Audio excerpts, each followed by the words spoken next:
Hi, I'm Doreen Miller, and today I'm going to be talking to you about Beatrix Potter. Okay, so I'm going to start with a quote. There is something delicious about writing the first words of a story. You never quite know where they'll take you. And I think sometimes we don't always realize how powerful the words are, especially in children's books. And I think Beatrix Potter used her words and illustrations to take readers of all ages on an adventure. She knew exactly what would interest and amuse her young readers because of her childlike spirit. And this is something that really makes her such a prolific author. So just a little bit about her life. She was born Helen Beatrix Potter on July 28, 1866, and she became well known by her middle name Beatrix. Along with her brother Bertram, she developed a love for animals and nature at such a young age. She spent a lot of time outdoors, and she would keep her own pets that she would find outside, and she would explore a lot. She loved to draw, paint, and write, and most of the time she spent sketching plants and animals, and then she would create stories about them, and this slowly became one of her favorite things to do. Throughout her life, Potter kept a secret journal, and the journal was an insight to her personal life, and the entries in the journal talked about how her parents controlled most of her life and how she had much resentment towards them. And from the insight from the journals, it gives a better understanding on why she wanted to write children's books. And due to her resentment towards her parents, she kind of felt lonely all the time, and she turned to drawing and writing. And the animals that she created and wrote about, they became her best friends, and she no longer felt alone. So the importance of reading and her impact. When children read books, they are taken to new places beyond their imagination. Reading promotes literacy and creativity. In an article by Jonathan Stubbs, he stresses the importance of authors like Potter who can promote literacy and how this literacy can pave the way for a child's future career. In the article, he also states, I think many people underestimate the power and influence children reading books like Potter's for pleasure can have on their future careers, and in turn, the impact this can have on future and growth. So when children read stories like Potter's, they're able to use their imagination, and they discover things they are really passionate about. I would say that Beatrix Potter, she was a realist because when she wrote a book, she really studied the animals, and she wanted to pick up on their characteristics, and this is what she based her characters off.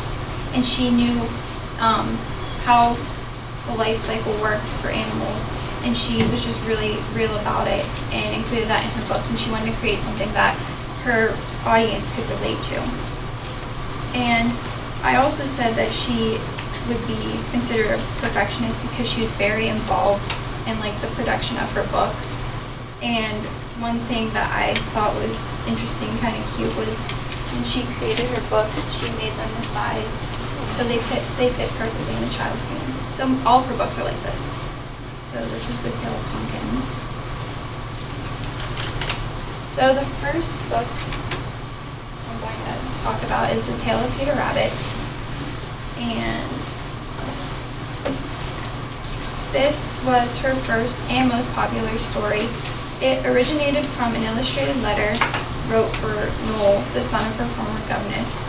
And at the time, no publishers were willing to take a chance on her and listen to her ideas, so she decided to publish it herself. And she made 250 copies for her friends and family. And then finally, Frederick Warren and Company, who had previously rejected her, decided they would take a chance and publish the book with her. So I'm going to read the first couple pages of The Tale of Peter Rabbit.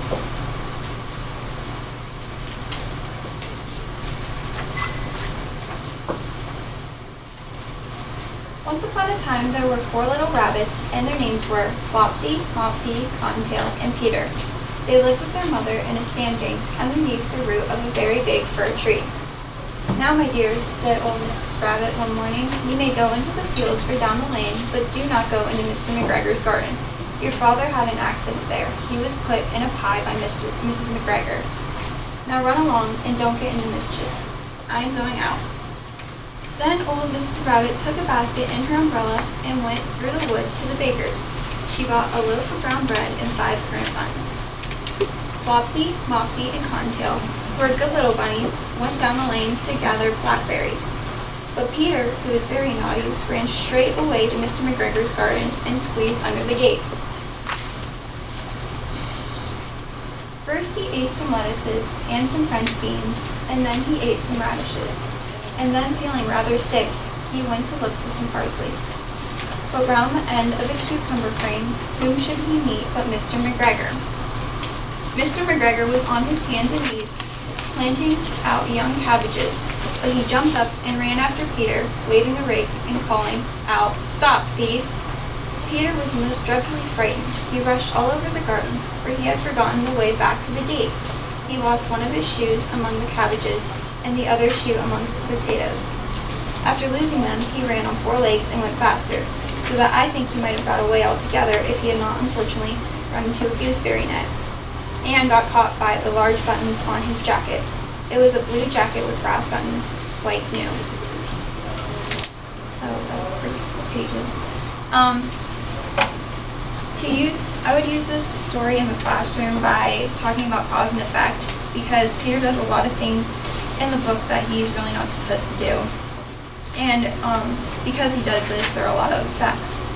And so, for example, I would say Peter eats too many vegetables in the garden, and an effect would be that he feels sick later on. So the kids could just make a chart from the causes and effects in the story.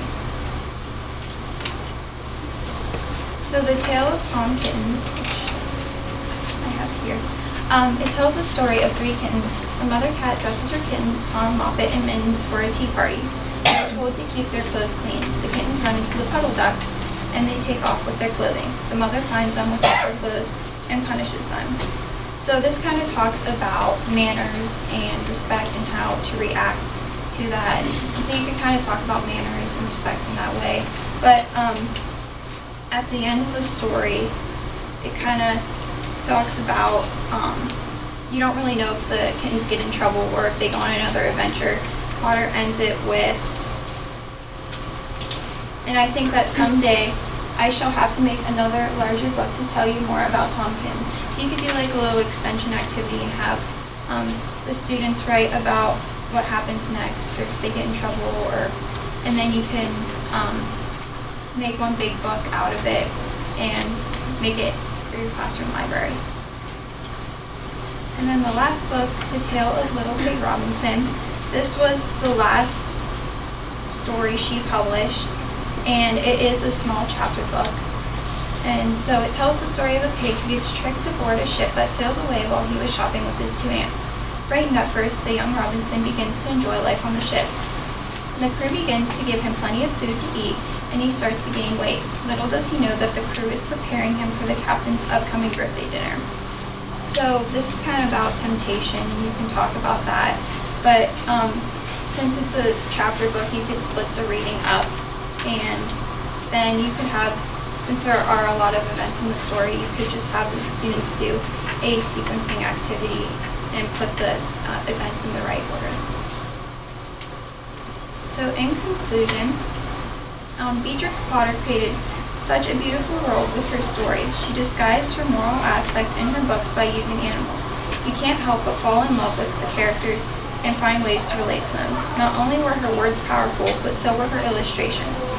As a reader, you could get lost in the beauty of the pictures in her books. Her artwork, her words, and her dedication are all parts of an enormous legacy that still continues to this day. And those are my references.